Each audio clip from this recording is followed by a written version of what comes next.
Hi friends, চায়ের কাপে চুমুক দিতে দিতে আমি আর আমার কাকিমা গল্প করছি। কাকিমার বাড়িতে এসেছি বলেছিলাম, এবার কাকিমার সঙ্গে চায়ের কাপে চুমুক দিতে দিতে গল্প করব। কাকিমা বলো, তোমার কথা বলো, তুমি কেমন আছো সেটা বলবে। আছি তো ভালোই, এমনি অসুবিধা নেই, কিন্তু ওই একাকিত্ব।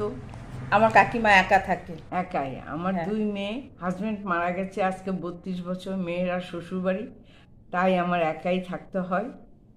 উপরে হোস্টেল আছে, মেয়েরা থাকে, আসা যাওয়া হয়, তখন দেখা হয়, কিন্তু আমি এমনি একাই থাকি দেখে এখন নিঃসঙ্গতা অনুভব হয়। আর নিঃসঙ্গতার মধ্যে আজকে আমি এসে কাকিমাকে সারাদিন সঙ্গ দিলাম। তাতে একটু আনন্দ পেলাম যে হ্যাঁ, পুরনো, ওরা পুরনো আমার। আমরা হলাম এই কাকিমার গার্লস হোস্টেল, আমরা হলাম প্রথম ব্যাচ।